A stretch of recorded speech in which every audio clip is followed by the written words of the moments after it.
Tap water quality is a measure of the quality of treated water flowing through the water distribution system and into homes, commercial buildings, and public buildings throughout a community. This monitoring is critical to ensure that the water being consumed by residents is clean and safe for consumptive purposes such as drinking, cooking, and washing food. The Department of Municipal Affairs and Environment is responsible for regular drinking water quality monitoring for public supplies in Newfoundland and Labrador. Typically, a government official will visit your community to take the water quality samples required and send them to an accredited laboratory for analysis. In remote communities, it is sometimes necessary for the community to assist the department in collecting the required samples. This video will assist community staff in how to take water samples appropriately to ensure the integrity of the sample and the results. There are 3 types of regular drinking water samples collected by the Department of Municipal Affairs and Environment: inorganic, trihalomethanes, and haloacetic acids. Inorganic samples are collected for all drinking water supplies and include physical parameters such as color, pH, conductivity, and turbidity, and chemical parameters such as iron, copper, arsenic, calcium, and phosphorus. Trihalomethanes, also known as THMs, and haloacetic acids, also known as HAAs, are disinfection byproducts that can form when surface water supplies use chlorine for disinfection. This video will provide you with step-by-step direction in the collection of inorganic and disinfection byproduct samples. The department will send you a cooler which will include everything you need to collect the necessary samples for your community. Sample collection bottles, field sheets.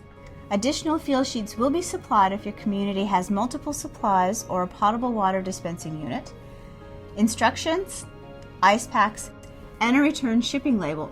When you receive your cooler, place the ice packs in the freezer so they will be ready to ship once the samples are taken. If you are shipping via air cargo, such as Air Labrador or Provincial Airlines, ensure that your samples are taken at a time that the cooler can be placed on the plane within 24 hours of sample collection. Tap water quality samples are preferably collected from faucets inside homes, public buildings, or businesses. If this is not possible, an outside tap can be used as an alternative, but ensure to use the actual faucet and not water that flows through any type of hose or nozzle. When you select your sampling location, try to select an area that is approximately 2/3 to 3/4 of the way along the distribution system from the intake. This will ensure that you have the correct location for THM and HAA sampling. Take the sample from a tap that has separate hot and cold taps. This ensures that only cold water is collected in the water sample. Ensure that there is no filter on the water line feeding the tap you are sampling. Some homes or buildings have point-of-entry filtration units that filter water as it comes from the distribution system. Other point-of-use filtration systems are attached to only one tap. It is essential to ensure that the sample is taken from a tap that does not have any filtration.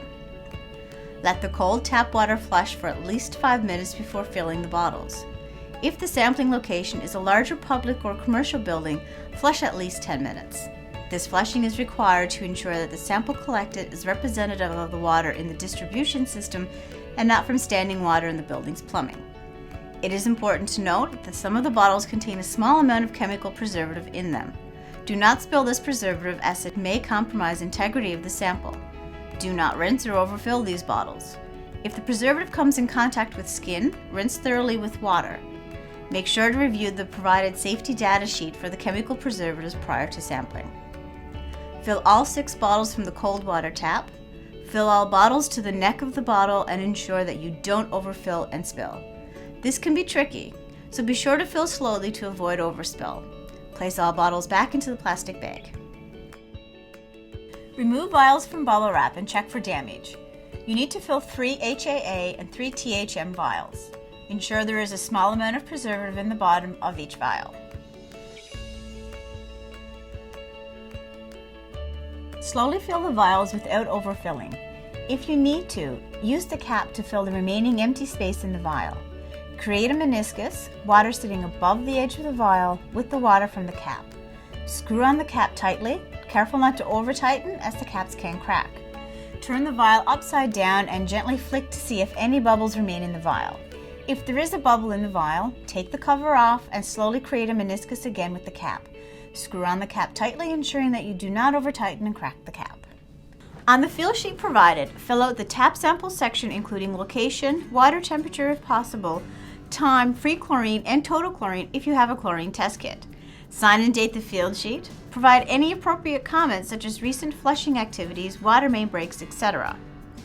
Store the samples in a refrigerator at around 4 degrees Celsius until they can be shipped. Do not let the samples freeze. Samples should be shipped back within 1 day after being collected. When repacking the cooler, make sure all glass bottles and vials are placed in the bubble envelopes provided. Place all sample bottles in the plastic bag provided. Return the field sheet to the Ziploc bag. Pack the sample bottles, field sheets, and frozen ice packs in the cooler provided.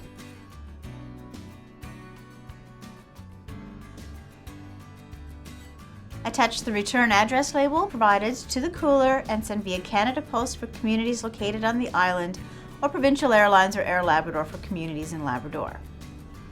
For more information related to drinking water quality sampling, please visit the Department of Municipal Affairs and Environment Water Resources Management Division website.